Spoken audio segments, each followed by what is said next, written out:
Hey everyone, welcome back. It's Melanie, your She Shed Scrapper. So today I am back with kind of another how-to video.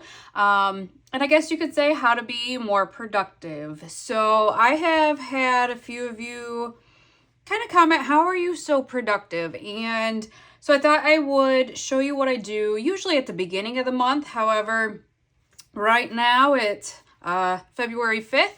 And I have a handful of layouts done for you guys for the month, but I don't have enough to get through the month. So I started this January of 23, I believe, where I will sit down, I will take some time at the beginning of the month, and I will actually sketch out my layouts that I want to do. And that's really helped me become more productive. So I will kind of go through my process here. I don't know if it's going to be easier or harder because I am inside still, not in the she shed. Turns out that this winter's been fairly mild, and I could have probably managed in the she shed with some heat. But that's all right. We are getting a lot accomplished inside. So what I do is I will usually sit and go through my photos real quick, kind of see what inspires me first, and see if, that one I want to do by itself, see what inspires me, and kind of go from there. Again, I am inside, so these are, I believe, my photo options. I don't think I brought my whole containers inside. So I could do that one. I printed that in the how-to video. How to print and how I print and store my photos. So I could do that one. So anyways, let's, I want to use this one. I know what papers I would use with this one too. So I usually just get a scrap piece of paper and draw my layout, which never ends up being an actual square. But this one here has Mater in it, and I have some Cars paper. It's super old from Cricut, so maybe I will use that. And I've kind of had this idea. I want to rip some paper, and I haven't done that in a while. So I think what we'll do is we'll rip some paper here, maybe a couple of layers. Again, nothing professional whatsoever, but there's my photo. Maybe I'll do a title. And then usually I'll kind of have an idea of where I will embellish. With the title here, I could maybe journal a little bit underneath and maybe add, I usually will do like a cluster. Again, this is nothing. And maybe with another one down here for a triangle effect. So cluster, I'll usually jot down, like I'm going to use the Cars paper. And this is Eli plus Mater. This was so cute. I just love Disney. And this was the Murphy bed. And when you brought the bed down, Mater was sleeping. So I just thought it was super cute to, take a picture of him hanging out in his bed. So we'll do that layout. Let's see. I don't want to stick with Disney. We'll see what we have in here. This is a restaurant, and I think the Where to Next collection has some drinks and stuff. So we'll look at Where to Next by Vicki Boutin again. My lopsided, my lopsided square.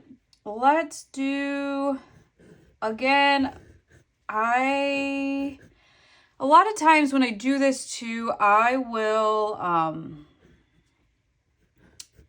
get on Instagram, see what I've saved, and if I'm lacking inspiration, and see kind of what I can, how I can be inspired through that. But again, I don't know, I record my videos on my phone, so I don't have that option. I might do this all the way up and down. And these are just, I don't know if I'm going to stick with these. So if you don't see layouts looking like this month, Yeah, I don't know. Usually it takes me some time, but this is what I do. I'm not sure I like this one. I might do this all the way across too. So again, good idea to do it in pencil so that you can, maybe we'll kind of do another layer there behind it, the title.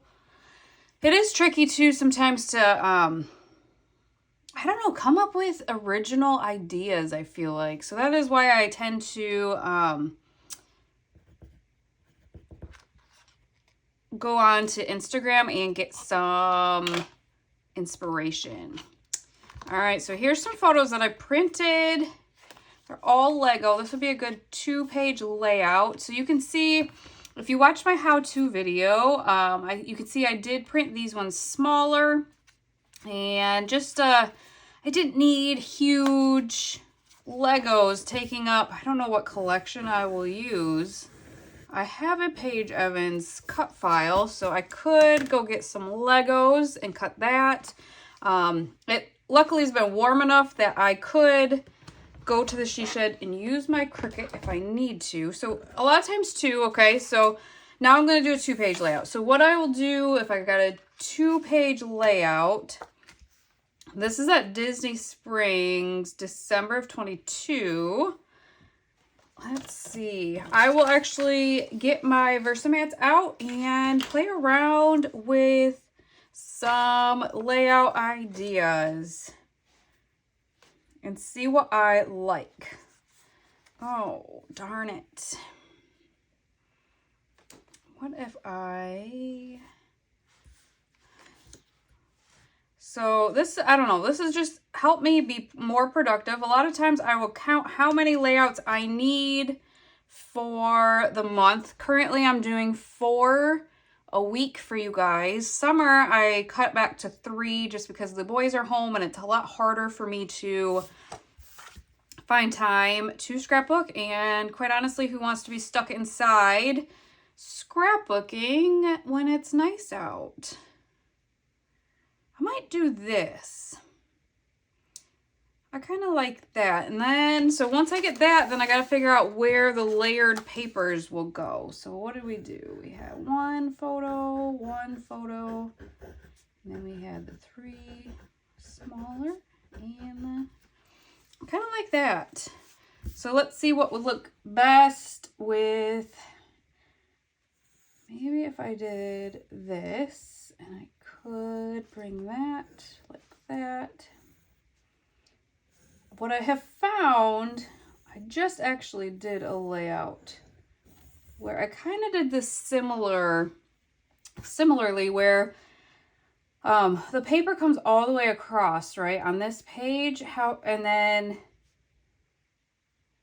well, most of the way on here. However, to get that layered look, I only would need a strip of paper there. So maybe my title will come down here. Again, I don't always do like where I'm going to embellish. That cut file though, the Paige Evans cut file is a circle. I wonder if I moved that over, if I could use the Lego cut file here. So again, just I jot down notes as I go and make them so I can't read them, of course, you know. I wonder if I move that over to the center. I think that would look really cool there. And what I did one time when I've already used the Lego cut file, and what I did is I separated it. And I actually use individual Legos from that circular cut file as embellishment. So I would have to do cut 2 Lego, we'll call them wreaths. But then I could cut the second one apart and I could use it kind of as a layering piece here. Not sure what collection I will use for this one, but I do like that circle cut file there and how this is laid out. So I'm not going to go through, I don't know. At this point, I think I need 10 more to get through the month. So I'm not going to go through 10 more and kind of bore you. But again, this is just helped me be more productive. Beforehand, before I started this, on my days off, I would go out to the she shed, and a lot of times I would just waste time out there. I wasn't inspired. I didn't know, like I couldn't figure out what I wanted to do. I just was not productive at all.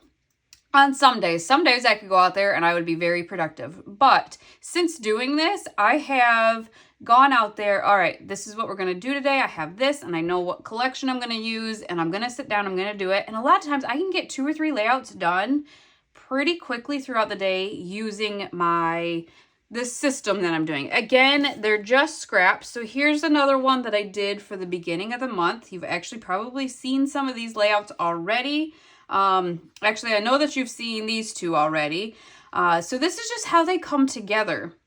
I just scribble them out, and then usually on scrap pieces of cardstock, and then I scribble them out when I finish the layout. But I hope this was a little helpful, and maybe you can take just a sliver of information and be more productive at home. And yeah, if you have any questions, definitely leave a comment, let me know. But again, I hope this was helpful for you guys, and we will see you next time. Bye, guys.